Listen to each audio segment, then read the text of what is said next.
My name is John Goodwin. I am the Senior Lecturer in Scenic Art at the Hong Kong Academy for Performing Arts.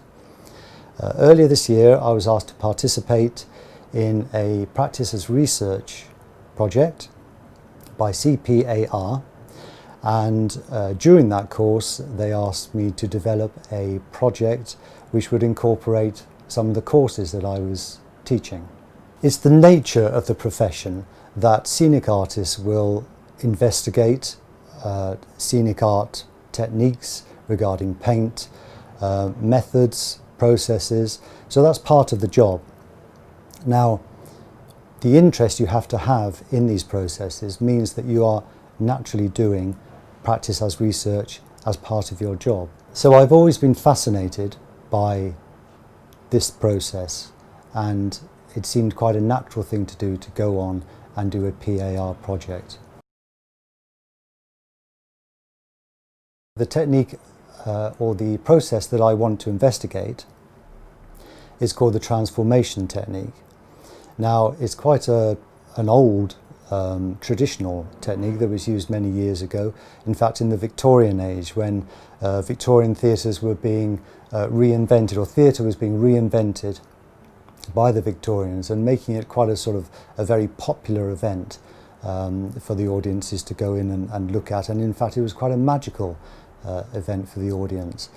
So part of this, they only had the traditional methods. They didn't have projections or any sort of computerized effects that they could do, so it was all using quite traditional methods and materials. Therefore, the use of canvas, the use of paint, the effects of the light, the size of the stage, and the fact that you could hide things on stage because of the use of lighting. So that all developed a lot of very interesting techniques, a lot of which now have been lost in history. So I came across this technique called the transformation technique, which I thought I would look into and redevelop. I came across it through a book by Susan Crabtree, an American scenic artist, and she mentions it very briefly. So it is still used in modern day theatre, but certainly not to the potential that it could be. So we have a backdrop, usually quite a large backdrop made of canvas. Now, when the scenic artist paints the backdrop, they will paint both the front and the back of the canvas, which means that this plays with the amount of light that comes through from the back of the canvas and also the amount of light that hits the front of the canvas. And according to those two balances with the light, you see things that are painted on the back and you see things that are painted on the front. That means you can transform one scene to turn into another scene. Now, the most obvious way of describing this is, for instance, day and night. You would have a street scene with some buildings, and during the day you would see it obviously as a street scene in the daylight with a blue sky. As the lights change, they go down at the front, the lights drop down at the front, and the lights come up at the back, where in fact the back of the cloth has been painted in silhouette and almost like a night scene. So as the lights come up at the back, the light drops in the street and the windows will light up as though someone has turned a light on inside the house. And also the street lights come on. That's kind of the most basic and simple way that's used these days. I also tried another a little bit more challenging technique, where I produced a woodland scene. And in this woodland scene, what I wanted it to look like, again, I wanted it to look like it was a daytime scene.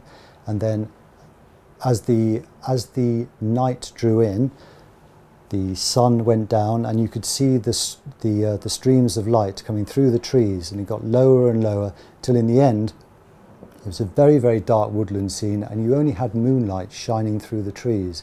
Now, this seemed to work quite successfully, and because of this I thought, right, I think I could develop this and the technique and take it into my class, one of my courses, and see how far we can take this.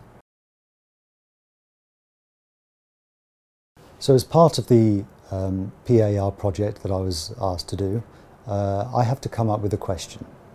And the question is, what possibilities can be discovered in an in-depth investigation into the scenic art technique known as transformation technique? I am currently conducting this PaR project in one of the courses. These students are BFA 4 students, and in year 4 they've already got a good knowledge and skill set of scenic art, so they're ideal to do some more advanced work in experimentation of processes and paints and methods. The idea is that we do the project in the paint shop, where we have everything that we need, all the tools, the paints and the space to do it. We start off with some experiments. So I began the course with having a lot of discussions with them. We started with talking about how the technique was used in the Victorian times, how it's been used in modern day, and how in fact it has been used even by myself as a scenic artist without really realizing it. There is another technique in scenic art which involves the backlighting of a backdrop. Now this is different because that only involves painting the front of a backdrop.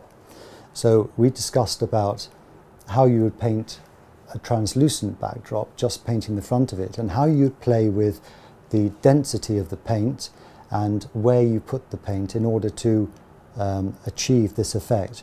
But then when you introduce the fact that you have to paint on the back of the cloth to completely transform the backdrop, that's when it starts getting a very interesting discussion. So the first thing to do is really to go off and investigate what we can do with the canvas and the paint and the materials that we had. Bearing in mind we are using traditional materials, canvas, paint and basically brushes. The canvas has to be primed in such a way that it can be lit from the back, which means it has to be translucent, but also has to stop the paint passing through the canvas. So in reality what we need is a transparent primer. Now we can go back again to the way the Americans paint their backdrops, and quite often they'll use starch. Laundry starch can be mixed in the correct way and applied to the canvas. But that's not enough normally to stop paint coming through a canvas.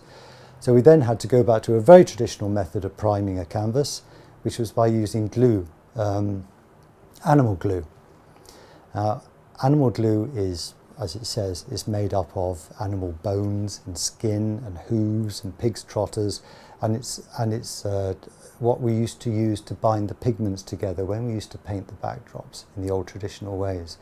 So if you prime a backdrop in its raw form, when it's melted and mixed properly, then it becomes transparent. And so after quite a few weeks, quite a few lessons I should say, of mixing the right primer, we actually managed to achieve the right surface to paint on.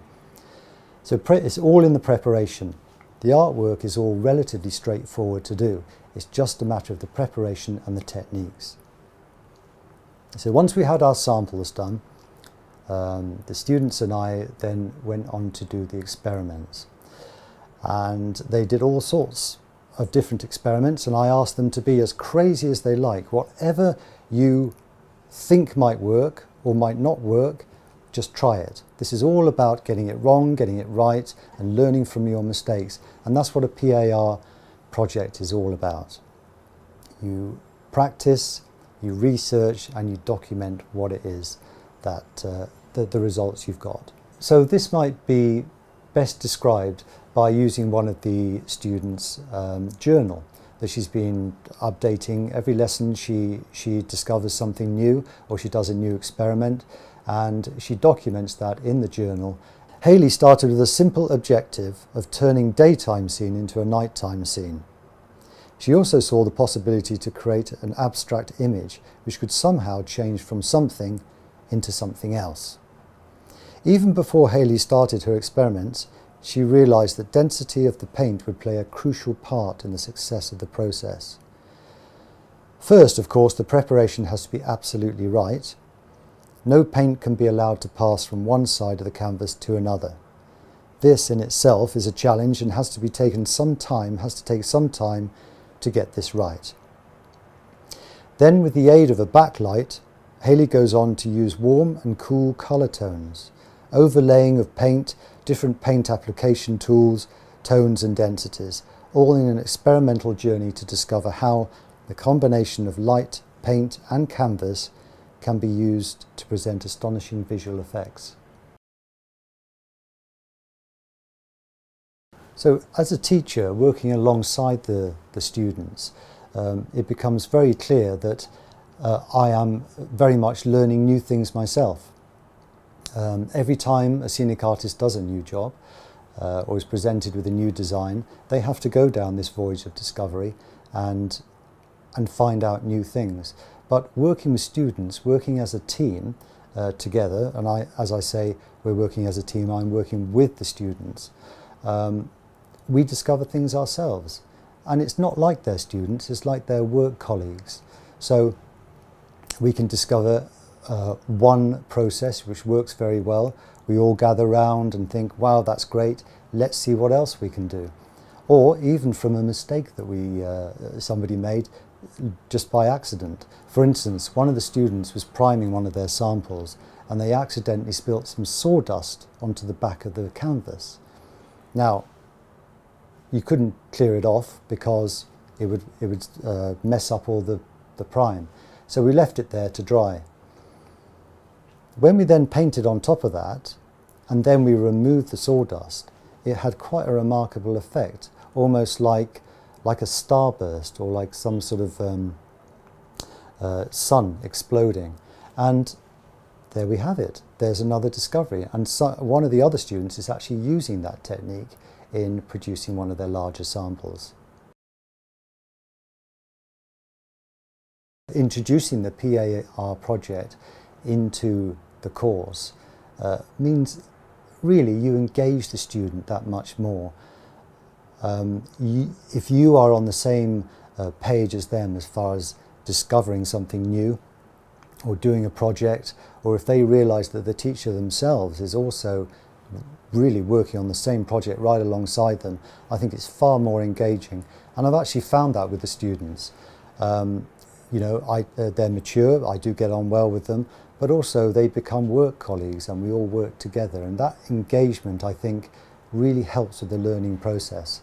So for the student to keep a journal of the PaR project or their progress through the course and all their discoveries is a very good way of obviously documenting what they do, and they can look back on this and reflect on it and see what went wrong and what went right, and how then that can benefit them in their work in the future, not only as a student but also as they go out into the world and work as scenic artists. I imagine looking back on that journal and having the freedom within that PaR project really allows them to discover things which maybe they can then take to their professional life. So we're into about week 6 of a 14-week course. The students will now, they've finished their smaller sample projects and they are now going on to a larger pieces, about 2 meters by 2 meter pieces, where they're each individually doing a piece that they have sort of developed and got the inspiration from their experimental work before. So they give them about 2 or 3 weeks to do that. After they finish that project, they're going to go on to a much larger piece. Now, our ambition as a class, as a team, is to try and introduce this technique into one of the academy productions. So I've already been talking to the designers and also the dance school about maybe using it on the lyric stage, which is the largest stage we've got at the academy, and you having a large backdrop, and by using this technique it will be a large transformation backdrop.